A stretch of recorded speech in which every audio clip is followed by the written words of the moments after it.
Hey guys, Dylan the SDR Whisperer here. Just want to let you know what you're about to watch in this video is actual content from our paid Discord course. What it's going to go through is exactly how to structure a cold call so you don't get hung up on, you overcome objections, and you actually can book calls that show up to that meeting, which means that you get paid more money. So if you would like to learn the rest of this course and watch that course material, I'm going to link below the link to join our paid Discord. Hope to see you in there. Welcome into the SDR Whisperer.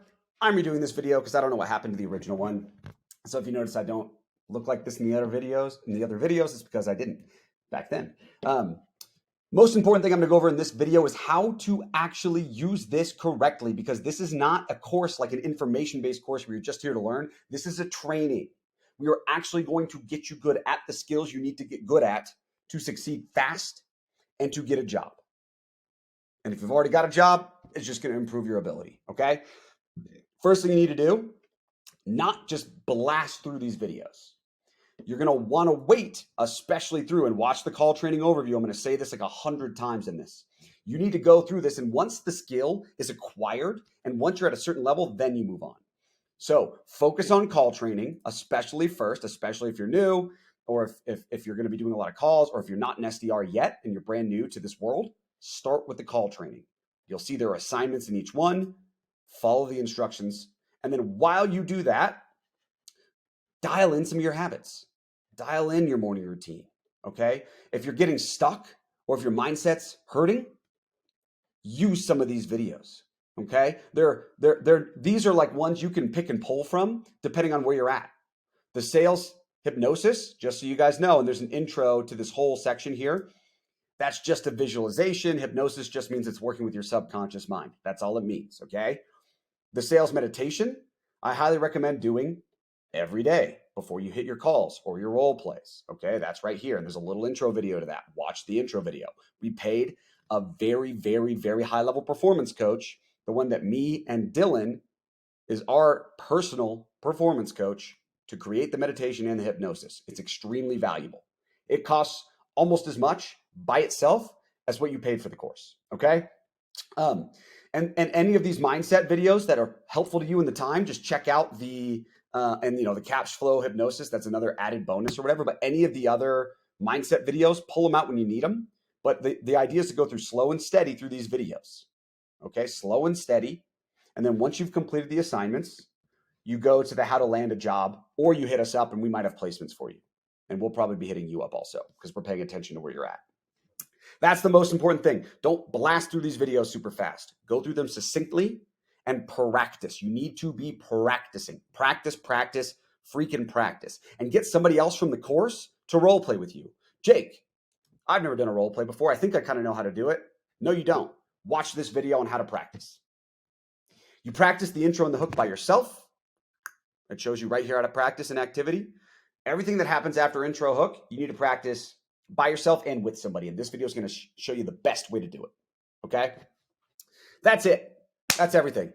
Make sure you introduce yourself in Slack. The Slack bot should have instructed you how to do that. I forgot when we named it. We gave it a fun name, like onboarding bot or something like that. So just do what it asks. And that's how you go through this course the correct way. Stoked to have you in here. See you on the other side. What is up? Welcome to the SDR Whisperer Call Roadmap Training Overview video. It's going to be short. Watch this before you go to the next section, or you will spend way more time trying to get approved by us so that we can okay you to be placed and find a job, or to, move on to the place where you're looking for a job. So what you'll do in this training is there are 3 training videos that are core. And we're going to have some advanced ones or whatever. The first one's going to go over the intro and the hook. The second one's going to go over these yellow ones. And the third one's going to go over the meeting ask and what to do right after the meeting ask. Basically, the three core sections of your call that are broken down a little bit, okay? This roadmap is, it works for warm leads and it works for outbound leads, okay? Now, you're going to see at the top of every page, I've got the roadmap so that if you're using this on a call and trying to follow where you are, you always can see where you are. The lines in your call are going to feel a little bit more windy than this. It's never going to be this straight. But the most important thing that you know about when you are doing an outbound call to a warm lead or to a cold lead is you are not selling the program. You are not selling the product. You are not selling the service. You are not. And don't do it. Like, do not get caught doing that, okay? You are selling a meeting. You are selling a meeting. So you want to go as little into the details of the program as physically possible while not losing the conversation. And the truth is most of you are going to say way too much too early because you're not confident enough yet. But what you should really be doing is asking as many questions as possible, especially in these two sections. And then towards the end, this is pretty scripted, intro and hook. But that's what you're going to do. So how this training is going to work is you will watch the video on the intro and hook. That's called training 1. And then you will have homework. Once you get the thumbs up from us to move on to training 2, you'll do training 2. Then you get homework. Once you get the thumbs up from us, you'll do training 3. You'll get homework. Once you get the thumbs up from us, you have completed the call training. Okay. But this is the roadmap. And just remember, like, as you're practicing this, we're going to help you be less scripted. It's not when they say this, you say this. It's knowing how to navigate the dynamic of the conversation, because every person's different, every situation's different, and you will find very common overarching themes with the people you talk to once you get your SDR job or setter job. But it's really important that you know how to navigate a conversation and ask good questions. That's the best thing you can do. So that's what we're training you for, so that no matter where you're at, no matter what the offer is, you are set up for success. And you will kick ass, 100% guaranteed, if you take this seriously when you find a good company. Because I know what it takes. I've done it in all different industries and myself and with people I've trained. It just works so long as you practice the right way. Okay. So last thing I'll say is watch the how to practice videos and in the advanced section, and those will help too. And if you really focus on this in the right time and put time into it, as well as do the daily mindset stuff, you're going to be in a really good spot. So excited for you. Okay, super short but super important video. Some of you will end up in jobs where you're mostly calling cold. Some of you will end up in jobs where you're calling warm. The difference is really close, okay? It's like not that different, not as different as you think. A warm lead typically is just somebody who has like downloaded an ebook, clicked on your website, filled out a form. It's not even a demo, okay? It's still you doing an outbound call, which means you're dialing somebody, you're calling somebody who has not scheduled a time for a call. So they downloaded an ebook or they watched a webinar or something like that. And they didn't ask for a call most of the time. If they did ask for a call, you're a lucky person. But most of the time they didn't ask for a call, even if they're warm. Cold calls are to people who literally didn't engage with you at all. You're just calling random people, okay? So that's the difference. They're both still outbound. So if you're outbound, both of them can be outbound. A follow-up call can be outbound. Anything to a during non-scheduled time, it's an outbound call. If it's warm versus if it's cold, is a small difference. But as you go through the trainings, you'll see that in sections 1 and 2, the intro and the hook, which is all in the first training called training 1, there are going to be some examples for warm leads and cold leads. And then after that, there's not, because once you get past that, it's the exact same thing. I'm telling you, it might feel a little different, but it is basically the same thing. Also, as you go through the trainings, just note, you don't need to be spending any time worrying about the details of scripting. You're going to follow our examples in the homework, and wherever you get placed should be doing the scripting. It should not be you. You're new to sales or new-ish to sales. That is not, in my opinion, that is not your job. And so you shouldn't have to worry about that as a new SDR or a new setter, okay? So don't spend too much time on that. Focus on the skills that will make you good at the role that you get. You're going to crush it. Excited to see you in call training 1. What's up, everyone? This is going to be the first call in the actual outbound call strategy. I'm going to go over your intro and your hook today and how to practice them and how to get good at them. And what you'll want to do is at the end of this video, you'll actually want to practice before moving on to the next thing. So what you're going to do is at the end of every single section, you're going to check in with us to make sure it's good. And if it's not good, you'll just keep practicing until it's good. And then you move on to the next section, okay? This section, you could probably, if you really focused, get good at it in a couple of days. Okay, maybe like 3 days before you move on. It's very simple because this isn't about scripting, okay?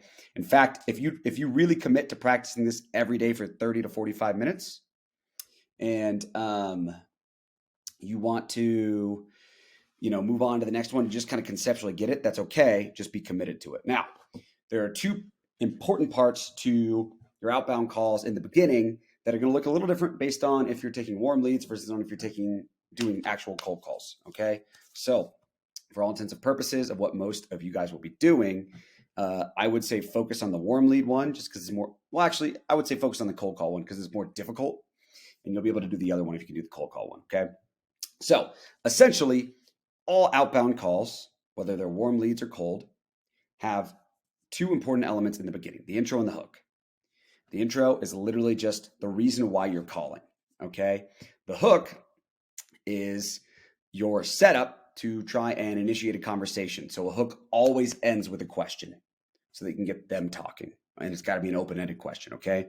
But most importantly for you guys, since you won't be scripting, like you should not be scripting. If you are scripting, tell your boss to come talk to us to help you out because you're a first-time salesperson. You should not be scripting, okay, in my opinion. And so what really is important now as you prepare for this role is to get good at the tonality and the pacing and how you deliver it, okay? That is the most important thing. So I'm going to talk about what those things are. Now, the intro is going to be, just so you understand, it's going to be the beginning of your call. You call someone, they answer, they go, hello. You'll probably confirm what their name is. See how I have an example here for cold calls and for warm leads. I have that for all aspects of this. This is the roadmap that I described last video. And you will essentially want to make sure that you're just on it, on the money, so that when someone answers the call from you, they don't feel immediately like someone's wasting their time. They want to feel like, and you need them to feel like, this person who's calling me right now knows exactly why they're calling and they are on it. That's how you want them to feel. So you need to know exactly why you're calling and be on it. If it's a cold call, you're calling them out of the blue, but you're just hoping to basically get 30 seconds to tell them why you called. That's your hook. That's your intro. That's the reason for your call. Can I get 30 seconds? And then you can tell me if we talk after that. If it's a warm lead, the reason for your call is because they either downloaded an ebook or filled out a form or watched a video or something like that. Your entrepreneur will have some sort of marketing material, whether it's any of those things I mentioned, that they will have responded to or filled a form out or given you their phone number. Either way, you want to be really clear. Hey, I was calling you because you did this. Got a couple of quick like 2 minutes or something like that, right? For this one, hey, I'm calling you to see if I can get 30 seconds. This is what it should sound like. I'll do this one, for example, and let's pretend the name is Dylan, and I will be Jake from the Sales Whisperer. Dylan? Hey, Dylan, this is Jake from the Sales Whisperer. We haven't spoken before. I'm actually calling you completely out of the blue, but it'll just take me 30 seconds to tell you why I called. Then you can tell me if you even want to keep talking after that. Does that sound fair? A couple things to note. My tone, even when I ask questions, doesn't tone up. Does that sound fair? Hey, Dylan, this is Jake from Sales Whisperer. We haven't spoken before. It's not that. Hey, Dylan, this is Jake from the Sales Whisperer. We haven't spoken before. I'm actually calling you out of the blue, but it'll just take me 30 seconds to tell you why I called. And then you can tell me if you even want to keep talking after that. Does that sound fair? So when I said 30 seconds here, I actually did inflect up. You can sometimes, but you really want the end of your statements. Like when I say, does that sound fair? It's going to be counterintuitive to you because questions you usually do inflect up, but it will exude so much more confidence and steadiness and like, I'm here to tell you why the F I'm here and I'm not wasting your time. Okay. Also notice the pacing I don't sound like, hey, Dylan, this is Jake from the Sales Whisperer. We haven't spoken before. That's exactly what all robots sound like. That is what every single person who's reading a script that's never done sales before sounds like, okay? You want to sound as much like a human being chatting to their buddy as you can.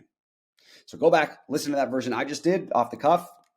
And that's what you want to sound like in your intro and what you want to sound like in your hook. Now, your hook is just a way to open up the conversation. So if it's a cold call, with the cold call, your hook is going to be more like trying to engage any sort of dialogue with them because they have no idea who you are. So you really shouldn't be scripting this. You should have your entrepreneur script this or have them ask us for help or something. But the same principles apply.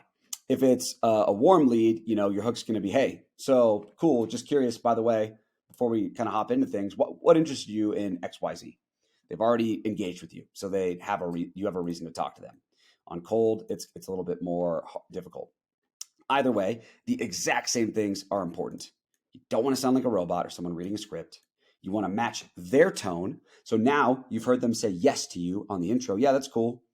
If they're like, yeah, that's cool, then don't be too excited or, happy-go-lucky like you're talking to your mom. Be like you're talking to a business person. Now, if it is someone's like, oh, yeah, okay, and you can tell they're more like just not really a business person, talk to them like in their language, okay, with their tone, and make sure the pacing doesn't make you sound like a robot or like you're reading a script.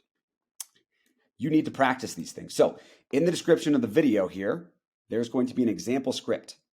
What you're going to need to do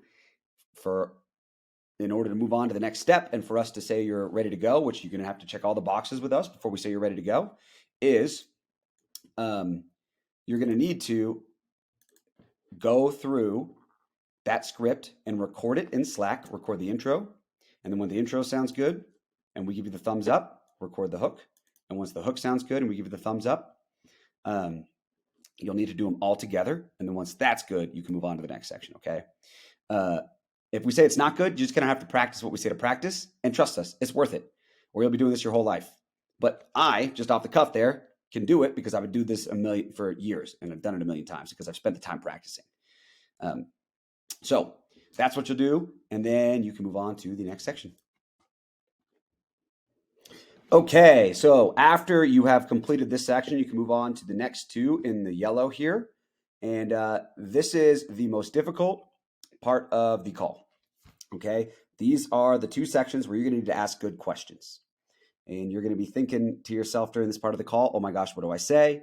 And that's going to distract you from active listening. So I'm going to tell you right now, the most important thing here through this section of the call is that you are active listening. Again, that's going to be difficult because you are going to spend most of your time thinking about what should I say next. And that's not what's going to work. So the homework here will be very helpful for that. But essentially what you're doing now is making sure that you understand three things about them, which really is two things. One, what is their pain or desire? If it's a cold call, do they have any pain related to something you can fix, or desired outcome related to something you can help with? For example, if they are having a hard time, if they've hired, say I'm trying to help them hire SDRs because I do the SDR Whisperer. And if they're like, man, I've hired 5 SDRs and it's just not working, so I think we're going to stop doing that. I might go, okay, cool. So it sounds like you've wanted to hire SDRs for some sort of reason, but it just hasn't worked out. Yeah. But it sounds like if it could work out, that would be important to you. Yeah. Boom. That's a pain/desired outcome. Okay. It's been painful for them to, okay, cool. And why has it been why is that such a big deal that you've tried so many and they haven't worked? Costs us money, not able to hit our goals, wasting tons of time. Okay. That would be the dig deeper section. But first, and you can't skip this, you got to get the pain or desire. Now, hopefully your hook gets you pretty close to this if it doesn't give it to you already. If they straight up say they don't have one, here are a couple of techniques that you can try. But really all you're trying to do is open them up and just see, do they have any sort of pain or desire within the realm of what you help with? You're going to need to ask good questions, okay? And there's going to be an added bonus on reversals. If you want to practice reversals, that's going to be in the advanced section of calls, okay? Now, just by the way, I should have said this. All of these, the rest of the sections are the exact same, no matter if it's a warm lead or a cold call. That's why there's no specification in this, okay? So that is the pain or desire. You can't skip this. If you don't have any sort of pain or any sort of desire, you can try and book them, but you probably won't. And even if you do, they're probably not going to show up, okay? So make sure you get that. I highly recommend whenever you actually are an SDR, because you'll probably watch this training once you've gotten your job, good job, is making a little note card where you can have little boxes to check off that say, did I get the pain or desire? And once you get it, you can check off, you can start asking questions for the next section, okay?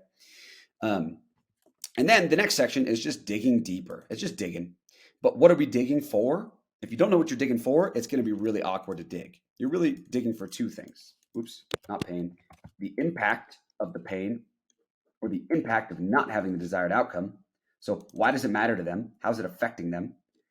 So if the pain was they're having a hard time finding bad SDRs, that second question I asked, hey, why is that? And why's that been so frustrating? Well, we've been trying to do this, this, and this. It hasn't worked. Okay, that's the impact. All right, and why do you guys, why is that important? Do you have goals you're trying to hit or something? We're digging a little deeper. We're resonating to the actual core reason why they want the desired outcome or they have the pain. And they might do this, and I've got some examples here. right? They might explain the commitment, but the commitment is just you finding out if it's a priority. What's their timeline? Okay. So that's super duper important also. And then actually one section I should ask is, well, I'm going to put that at the end section. I think that's a good thing to do in the post sell, is just qualify them. Well, I would do that here. Qualify. So, this is something you just wait for your boss, business owner to tell you what you need to know in order for them to qualify. That might be like a certain company size or something like that, right? Like, so that's not for you to worry about. Literally just wait until you have a job. If you have a job, make sure you just get that from whoever your boss is, whether it's the CEO or head of sales or whatever, sales manager. But yeah, commitment is literally just, hey, is this important enough for you to fix? Typically when I hear with this, it's something people would solve if they knew how to, if they found the right thing. I mean, is that what you kind of where you're at? Not trying to sign, not asking you to sign any dotted line or anything, right? Just as important. Is it a priority? And you can read these little sections because you'll have access to the doc. So what you're going to do for this homework, and it's again, it's going to be in the description of the video, but essentially we have 4 of the most common objections or responses that you are going to get inside of your calls. It's going to be a Google Doc with little Loom videos linked there, and you'll play them, and we'll basically have a short role play as if the prospect said something, and if you said something to the prospect and they said something back. And then I'm not going to give the right response. What I want you to do for those 4 is go and write a really good response. You write it. And then bring your responses to us. And then we'll say that's good, or hey, these 2 are good. Try something different for these, and we'll give you some feedback. And then once you get the okay on your 4 responses being good, what you'll do is you will actually do a role play with someone in the course or a roommate or a family member or anybody. You'll record it, and it'll be you saying something to them. They will be responding with one of the objections, and then you giving the right response, a good response back, the one that you wrote down that we approved, okay? And you're going to do that for all 4, and you can do that all inside of one video, okay? That's fine, but we just want to hear tone. We want to hear that's a decent response, and we want to make sure that we know you're you're responding to questions with questions, okay? That's the most important thing. Through these 2 sections, you should be asking a lot of questions. Up to this point, there are going to be times you're going to have to say things, like you're going to have to answer their questions or they're going to get mad at you. But really, you should be talking like 30% of the time, maybe 40% of the time. I know it sounds like baffling. We're trying to sell them something, but just like we said in the overview of the roadmap, you are not selling anything besides a meeting. You are not selling the product. So the less you talk about the actual product or service, the better. I know that sounds counterintuitive, but I'm telling you it's true. Right now, we're just trying to find out, do they have a problem or desired outcome? And do we feel like we can help them with it? And if it matters enough to them, they'll come, show up, and find out why. So once you do that homework, you can go to the meeting ask section. Again, don't worry about the qualify right now. That's something you'll deal with like when you have a gig or whatever, and your boss will help you. Meeting ask section's pretty easy. So spend a lot of time on this being good. See you in the next one. Good job. If you're here, hopefully that means you've already completed these 2 sections. You should not, like, under no circumstances should you skip this. Like, should you be watching this video if you have not gotten approved by us to move on? Whether that's me, Dylan, or one of our coaches, okay? Or VAs or whatever. So until you are approved past the yellow section, do not watch this video. Literally stop and go practice, okay? That's like not advantageous to you, I promise. Please believe me, I promise. But if you have, you've made it through the most difficult section. You are going to crush it. I guarantee you as a setter or an SDR. I literally guarantee it, so long as you have the mindset, you're doing the daily rituals. But, remember that's better. The last section that you need approval from is just the meeting ask and the post sell. And I'll explain what these things are. Meeting ask is literally what it says. You're just asking for the meeting. Should be extremely simple. And I've got a bunch of examples that are going to be linked. But most important thing is that you just ask. Hey, when I typically hear someone that says this is important to them, they're open to a 20-minute call, 20, 30-minute call where we show them. You open to just taking a look at it? Hey, cool. Awesome. Well, it sounds like this is important to you. We actually help exactly with that. I mean, do you have 30 minutes sometime this week so we can just show you? No pressure. Hey, cool. Awesome. When are you free to take a look at it? What we've got? Like simple, confident. The longer your meeting ask is, the less confident it's going to come off and the less they're going to believe. Let me move this over here so you can see it. The less they're going to believe that you actually have a good solution. Okay. So keep it super simple. Now, you're going to get objections here. Oh, well, I'm pretty busy, or oh, can you send me an email, or whatever it is. What you're going to need to do is just tie down. Okay, cool. And tying down just means you're just figuring out what they actually liked to this point to talk to you this long. Okay, cool. Yeah, I can send you an email. That's cool. I mean, you did just say that this was top priority for you. Is that right? Yeah, this is super important, but okay, cool. I mean, are you not open to just a 20-minute call to take a look at it? No, I really like to see email first. Okay, cool. What can I put in that email that like you would want to see? Well, you could, and I'll have it's really hard to teach you to practice objections when you don't get real-time practice for this. So it's almost not worth it. But so don't worry about the objections or anything I just said besides the actual meeting ask being to the point. And then when you're booking a time, they go, yeah, cool, take a look at it. You give them two options. Now, that doesn't mean you give them two hyper-specific options. And this is where people goof it. Okay, people say, cool, do you have 2 p.m. tomorrow or 3 p.m. today? And they're like, neither of those times working. Okay, cool. How's 1 p.m.? And then you do that for forever. Just give them two easier options to say yes to. Okay, it doesn't have to be hyper specific. Hey, cool. Does tomorrow afternoon work better for you, or are you more of a morning guy? I'm more of a morning guy, but tomorrow morning doesn't really work. Okay, cool. How's Friday, or we could do like Monday. And then you're not saying how's Friday at 9 or Monday at 7:33 or whatever. You know what I mean? Like you're just making it easier for you two to find a time together. And if you get this far, do not give up unless that damn meeting gets on that damn calendar. Okay. If you forgot to qualify them. Here again. Now, once you've gotten them on the calendar, the last thing you want to do is say, hey, cool, awesome. Well, I'm super stoked to talk. Just can I ask you one more thing before I let you go? Yeah, cool. So is there anything that could come up that would prevent you from being able to show up to that time? Probably not. Whoop, red flag. Okay, what does probably mean? Right? So that's why we ask these questions. This is going to improve your show up rate. It should be good anyways because you've been doing this well. And typically when someone does this well, the show up rates are 85+% at least. So hopefully it's good anyways. But if it's not, then, hey, anything that would prevent you from being able to show up? No, I should be good. Okay, should be? No, yeah, I'm good. Okay, cool. Just making sure. So it's in pen, not pencil? Yeah, awesome. So you just want to get them to commit twice afterwards to saying like, hey, don't skip this on me. Hey, like I know you just booked with a sales guy on a call and you weren't expecting the call, but we take this serious. Like, please don't miss it. Like, don't be rude, basically. And then the last thing, perfect. Last thing, say the basement floods or Godzilla comes crashing through your city during our scheduled time or something like that. You can kind of laugh. How should we handle that? Well, I guess you could email me. Okay, cool. So like if I email you, like obviously you said you got it down, but if something crazy does happen, and then you can really reinforce that, and they probably won't miss the meeting if that happens. Cool.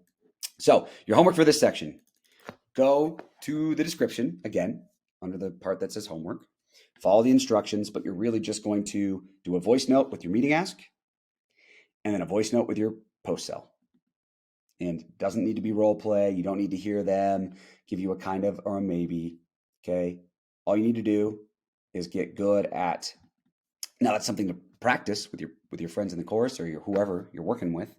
But all you need to do to move on is meeting ask in a voice note. Once we give you the thumbs up on that, post sell in a voice note, and then you have made it through the call section. So there you go. What up, y'all? It's Jake. And in this training, we're going to go over reversals. One of the most important strategic things you can do inside of any sales conversation, not just a cold call, but it takes a lot of practice. And this is one of those universal things that will apply heavily into all aspects of having a sales conversation, whether it be a cold call or if you're further along in your sales career and you're taking demos or trying to close deals. Okay.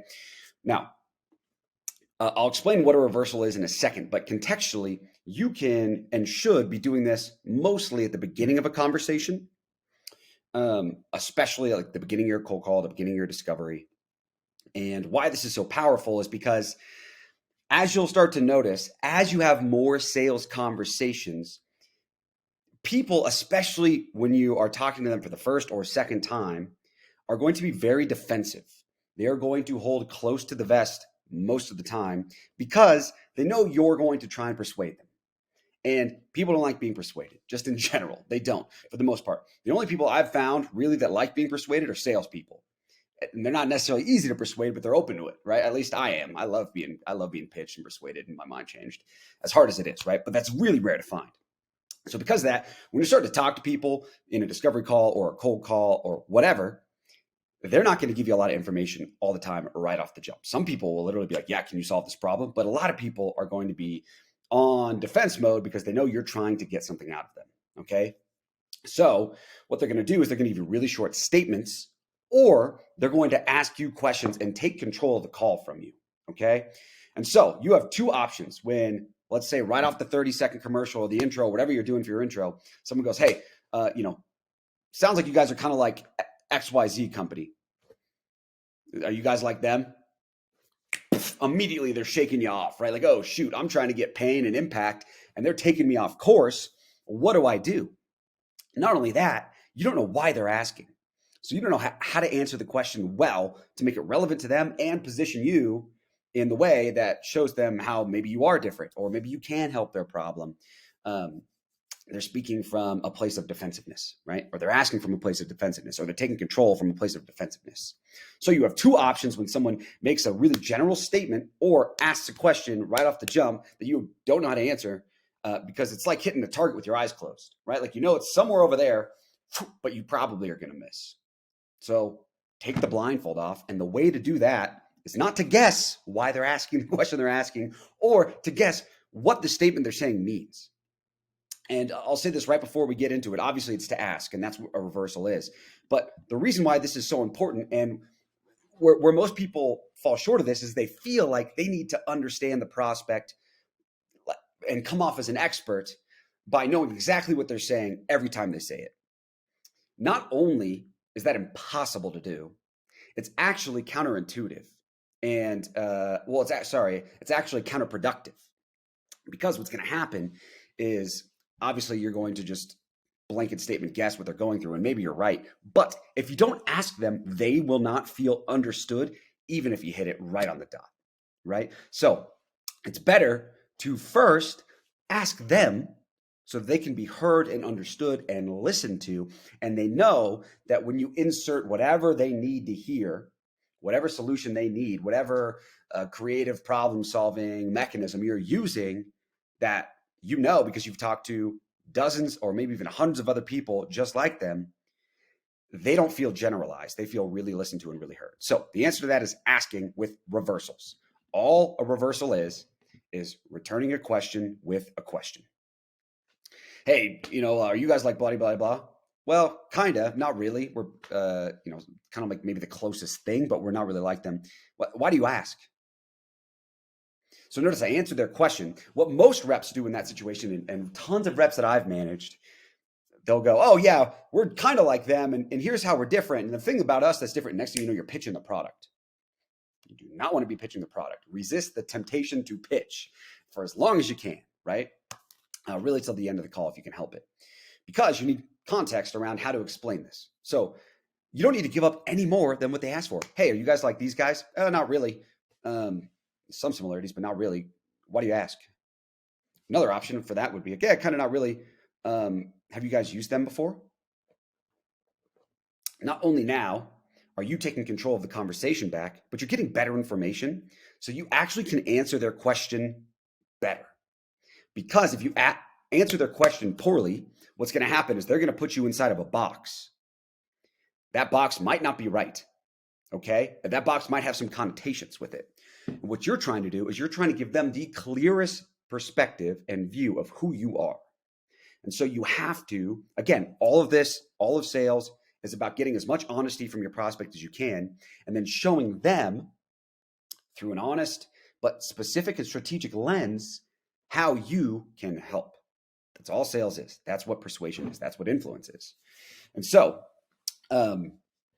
you got to practice these. These are going to be counterintuitive. You're going to feel like a jerk returning a question with a question because your entire life you've been told to respond to authority figures' questions with answers, with quick answers.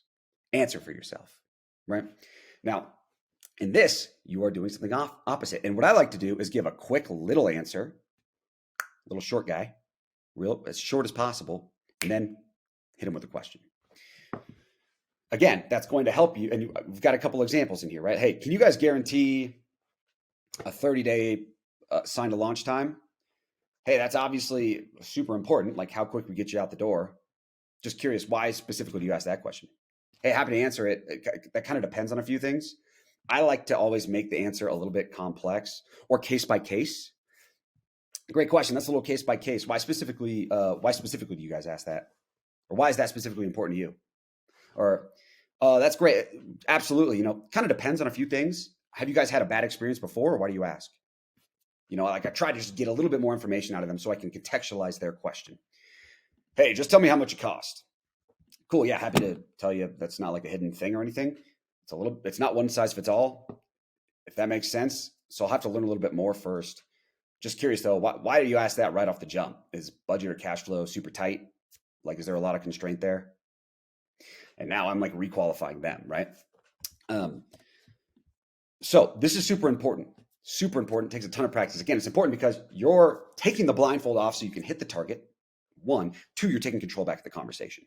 If you just answer their question without hitting them with a question at the end, they are now driving the convo, and I guarantee you're not going to be anywhere on the map. Next thing you know, they're going to say, send me an email. You didn't even get a pain. You don't know why you should even send them an email, or if they're even a fit, if it's even worth your time. So practice this. And the advanced tip is to ask the question in the negative, a negative reversal. Because if you ask it in the negative, if no is the answer you want, it gives them the power to say no. And it's kind of like unlocks this thing. So an example, hey, are you guys like this competitor? No, we're not exactly like them. Did you not have a good experience with them?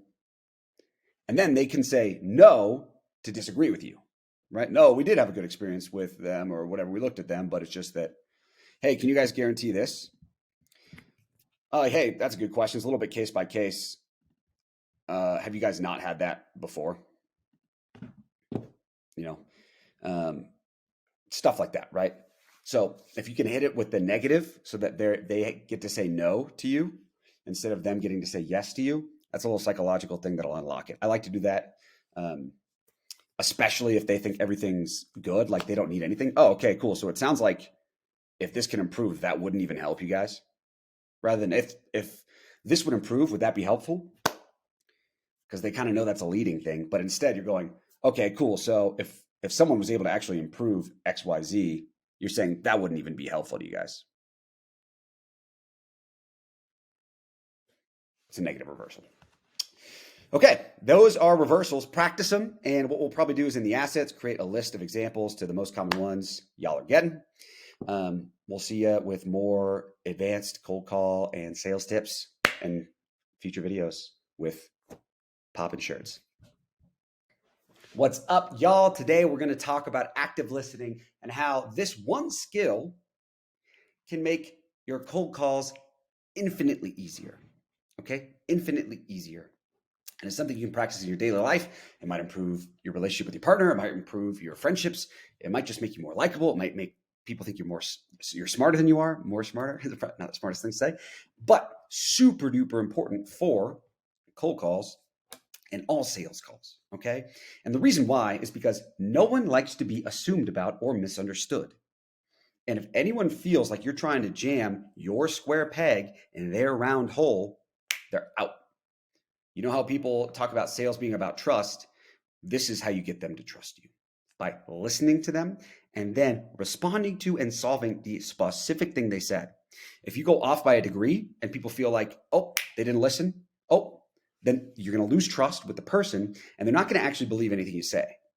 This is really important, okay? What your brain is going to do is listen to something that somebody says and immediately associate it to something similar you've heard somebody else say in a similar context. So one person brings up competitors, and the conversation goes a certain way. Well, the next time someone brings up competitors, your brain will immediately start to associate this new experience with the old experience. It wants to put it into a box that it's familiar with. Okay. And so what you're going to start, unfortunately, doing is assuming things in conversations. And actually, you'll get good at it. This is like the real tough thing is you'll actually start to hear things enough times where you actually might know what the person is thinking or feeling or experiencing or what they have before.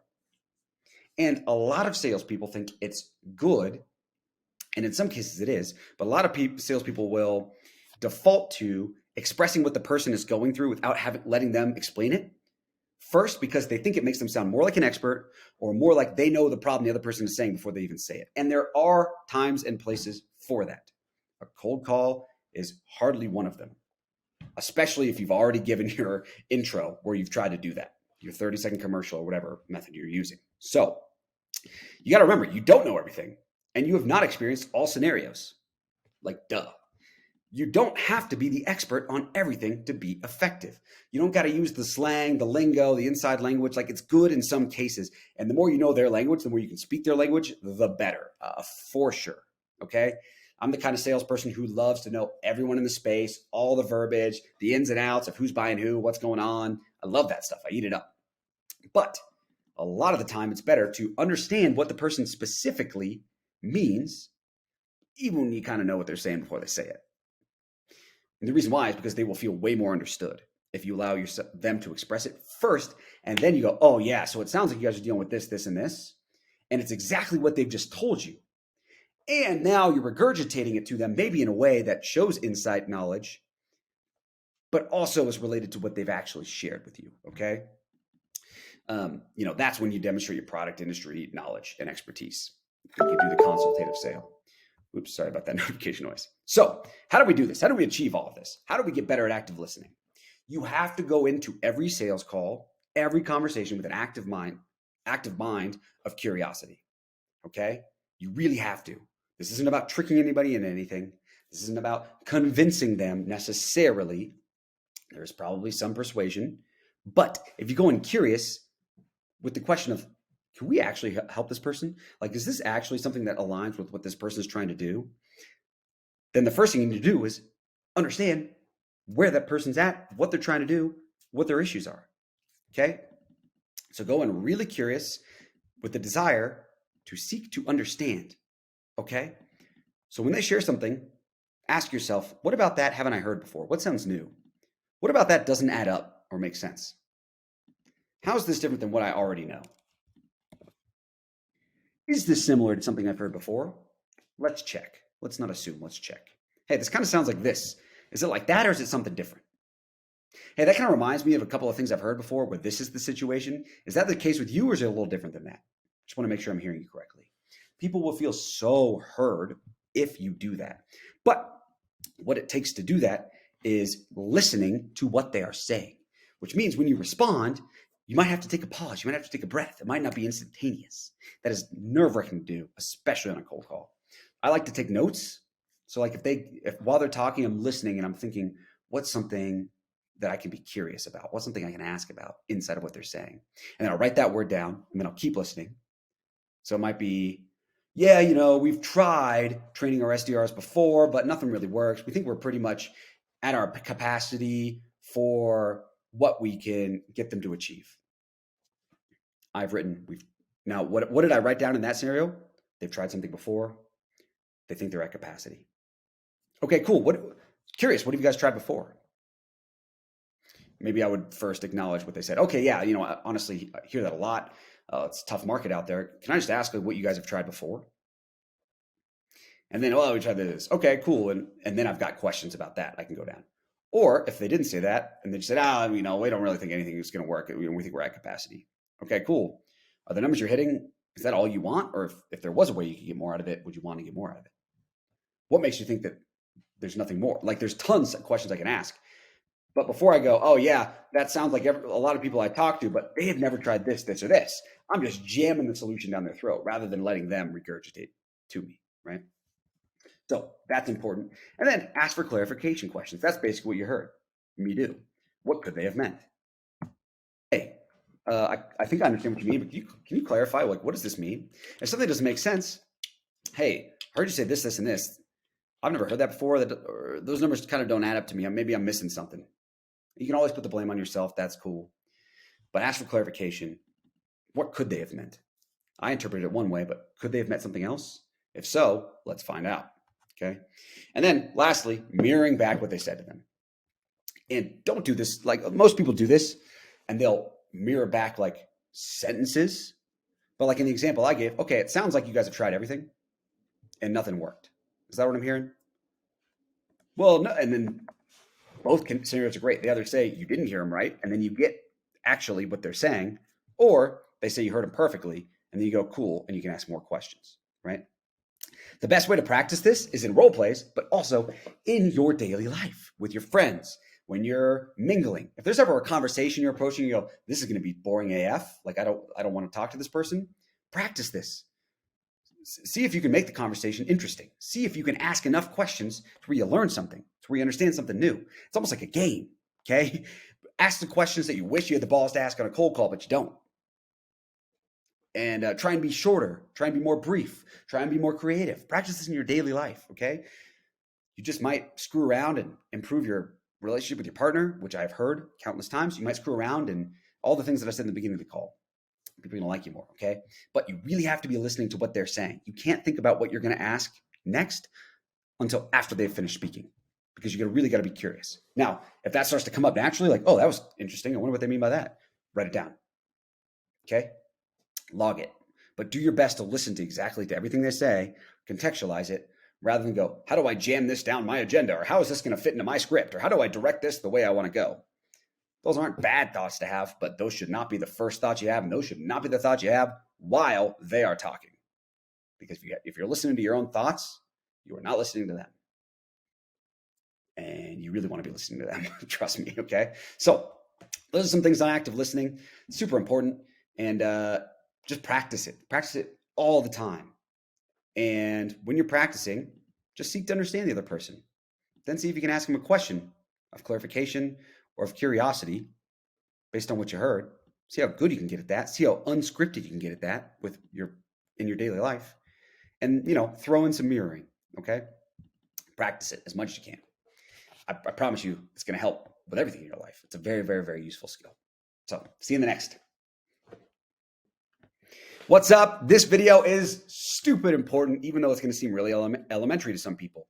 But if you want to save hours, and I literally mean hours, of time where you're practicing poorly, which is going to be essentially a waste, and time where you're calling people, they're answering, and you're not getting conversations, which is a huge waste of time when you could just practice this the way I'm teaching you to practice it. You have to have actual real-life discipline in order to do this correctly. That's the hard part. It takes like a lot of discipline because it's going to seem super easy because you're literally just reading 3 sentences, okay? Or, a couple extra sentences if you include this. But this is literally how you need to practice this. How to role play, I get it. Like, that's a little bit more, okay, yeah, good point, Jake. No, this is so important. You need to nail this or nothing else will matter. You won't get anywhere else. You'll literally never have a conversation or book a meeting. So this is how you practice this. And I will just use an example to show you. This is how I would practice it if I was practicing it new. Let's pretend the prospect's name is Dylan, and I am calling from the company Sales Whisperer. I would practice like this. Dylan. I probably listen to myself say Dylan. I probably actually record myself first going, Dylan, Dylan, hey, Dylan. I'm saying it the same way every time because I've done this a million times, but you probably try it a bunch of different ways. Dylan? Dylan? Hey, Dylan? You want control over that. And I go, Dylan? Hey, this is Jake from Sales Whisperer. We haven't spoken before. Hey, this is Jake from Sales Whisperer. We actually haven't spoken before. And by the way, I'm recording all of this so I can listen to it in this hypothetical situation. As I'm practicing, make sure you're recording yourself so you can listen to it. Hey, Hey, Dylan. Hey, yeah, this is Jake calling from Sales Whisperer. I'm going to move on now because I sound good. Dylan. Hey, yeah, this is Jake from Sales Whisperer. We actually haven't spoken before. I'm calling you completely out of the blue. Hey, Dylan. Yeah, this is Jake from Sales Whisperer. We haven't spoken before. I'm calling you completely out of the blue here. Now, I've got two examples of ways I said it. Listen. Notice how I'm instinctually hitting the pauses well, but mostly what you'll sound like the first time you do it is, Dylan, hey, Dylan, this is Jake from Sales Whisperer. We haven't spoken before. I'm calling you out of the blue, but it'll take me 30 seconds to tell you why I called. Then you can tell me if you even want to talk or not. Is that fair? That's probably what you're going to sound like the first couple of times you do it. You want to practice it section by section so that those pauses are natural. Dylan? And also, did you see how much bubblier I was in that? It's a little bit too, I think, in my opinion, too bubbly, depending on who you're calling. So, hey, Dylan, this is a good one. I'm going for a good one now. Hey, yeah, this is Jake from Sales Whisperer. We've actually never spoken before. I'm calling you completely out of the blue, but it'll take me 30 seconds to tell you why I called. Then you can tell me if you even wanted to keep talking after that. Does that sound fair? See how the pauses are there, the gaps are there? And then if I nailed it, I would go, nice.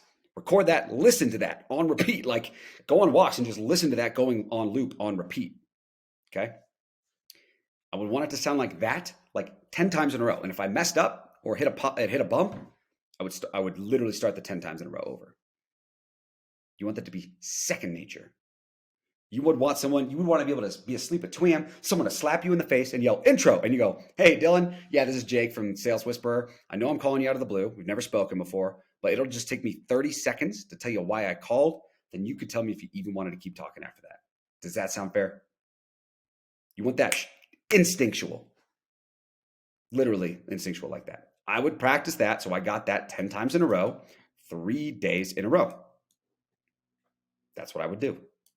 So that when the person actually answers the phone and your heart's pounding, you regress to the level of your training, not to the ability of your mind. You regress to the level of your training. Okay. So you want that reined in, and then you start to add this. And when you do this, you do it like you did this. Hey, Dylan, this is Jake from Sales Whisperer. We haven't spoken before. Hey, Jake, this is Dylan from Sales Whisperer. We actually haven't spoken before. Hey, Jake, this is Dylan from Sales Whisperer. We actually haven't spoken before. I'm calling you completely out of the blue. And you just do that section until it's nailed. And then you do these sections. Okay. Then, so that's how you want to practice this. All right, you practice this. And then when you start practicing your 30-second commercial, don't start with this. Start here. And then after you've gotten this down to A+ level, then you start connecting the two things. But practice this separately first. So when you're practicing this, go, cool, thanks. So again, I'm calling from Sales Whisperer, and we work primarily with CEOs of sales organizations like this, this, and this. Cool, yeah, thanks, Dylan. So like I mentioned, I'm calling from Sales Whisperer, and we work typically, I effed it up. Let me start over. Let me make sure okay, if I mess something up frequently, I got to hyper focus on that part, okay? And you want this, again, to be so nailed that it sounds scripted. You get to the point where it does sound scripted so that you can get to the point where it's not sounding scripted anymore. That is how you practice this. It is annoying. It takes a long time. You're not going to like doing it. Do it in the car. Do it on a walk. Do it at the gym. Just talk to yourself. Just practice the sections that you need to practice so that you have a higher percentage chance. This should have a question mark. A higher percentage chance that they actually listen to you. Or again, you are wasting a ton of your time because you're making all these calls, you're getting people to answer the phone, and you're not getting anywhere because you're not practicing this. If this isn't converting, you will not get to any other boxes. I've said it a million times. I can't stress it enough. That is how you should practice this. And record yourself and listen to yourself. Really what you want is if you can get one excellent recording after about 5 days of practice consistently, one excellent recording, maybe even could take you maybe 3 if you practice enough, of you doing the entire intro and hook, pattern interrupt, and 30-second commercial. And then you can listen to it. You can pause it at different points.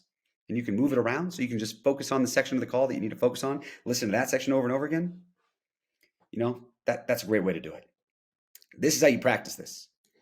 Just like you're memorizing something. You take it section by section, and then you work on the transition. So once you've got them both down, the last step is, does that sound fair? Cool, thanks. So again, I'm calling from Sales Whisperer. We work with CEOs of software companies, sales organizations, and typically we'll get invited in by companies like Automated Revenue, Outreach, SalesLoft, or really any software company for one of two reasons. And then I go through the three, and you want to practice these separate. You want to practice the transition between these three, and then you want to practice. So, Dylan, with where you guys are at right now at Automated Revenue, just curious, does improving performance of SDRs, alleviating the time that it takes you to manage them, or just overall, I don't know what the third one would be. I'm making this up on the spot. I probably do two. Which one of those two is more relevant? And then you do not give. You do not say anything after that. You wait. You make them answer. You've got enough confidence to know your question's good, okay? But this is how you practice this. You rep it over and over, slowly and slowly, over and over. And if you've got a new rebuttal you're working on or question you're trying to ask, rep it over and over and over. Say it over and over, okay? This is how you practice this. If you do it like this, if you go slow, section by section, and then just practice connecting the sections, you're on the phone. You can read this while you're saying it, but it's got to really come off natural, okay? I almost always had this in front of me, even if I was like just looking at it and walking around and talking with my hands and standing up and then looking at it a little bit. I've got it memorized. As you could tell, I'm looking at the little circle over here, not like actually looking at the thing. So you got to practice it a lot. You got to practice it a lot, okay? And if you do, you're going to get conversations. And you're going to get people saying, wow, that's a really good intro. You must be really good. They're almost going to be distracted by how good you are. And you're going to go, yeah, well, we kind of know what we're doing over here. We're trying our best. Can I just ask which one was more relevant for you, this or this? And you're back on track. Okay. So get good at it. Practice the right way. Practice slow. Practice a lot. Focus on the parts that need to be focused on. And do not practice doing the entire thing altogether until you are an expert at every single section. Literally don't. Or you're going to make yourself worse because you're going to keep stumbling at a certain part, and then you're going to try and get it from the beginning. And then by the time you get to that part, you're going to forget that that was the part you stumbled on or distracted by something. It's just how the brain works. Okay. So really just please do it this way. And I promise you, you will get so much better. I promise you. See you in the next one. What up, y'all? Jake here. And today we're going to talk about how to role play. Okay. Practice. This is one of the most, dang, I say that every time.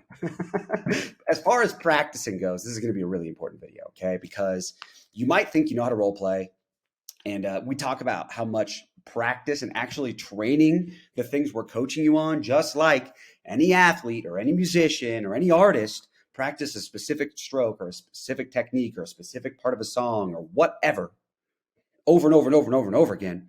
So you need to do the same. Knowing how to practice is super important. If we can coach you on anything that you take away, knowing how to practice is insanely useful. Besides consistency and discipline, if you know how to practice, if you add those two things together, you can do anything, okay? So long as you stay humble. And so this is how you should role play, okay? First, you need to identify what you need to work on most. Now, of course, we have a whole video called How to Know What to Work On, or it's going to have some sort of title like that. That's going to show you how to look at your metrics, how to listen to your calls, how to maybe seek an outside perspective and identify exactly what you need to work on the most, okay? But first step is to label that thing. So go into your role play session with your friend or another SDR or whatever you're doing and set that scenario, okay? Hey, I need to work on, and this is what that would look like. Hey, I need to work on reversals at the beginning of the call right after my intro. So when they hit me with something out of left field or try and take control of the call, how do I reverse that? That's what I need to work on. Get more specific than that first. Okay, cool, thanks. So what type of people are giving you the most trouble, personality-wise? Are they headstrong? Are they kind of like meek? What are they? And why are you having a hard time getting past this? And what are the main things that they're saying that's giving you trouble, right? What specifically are they saying that's giving you trouble? Okay. Work out what you want to say, write it down, type it out, try to do this before your session, and then hyper focus on that part of the call. Don't do the whole intro and, your 30-second commercial or your pit or whatever. Don't do that. Like, work on that on your own. Start it from a sentence before you need the other person to respond.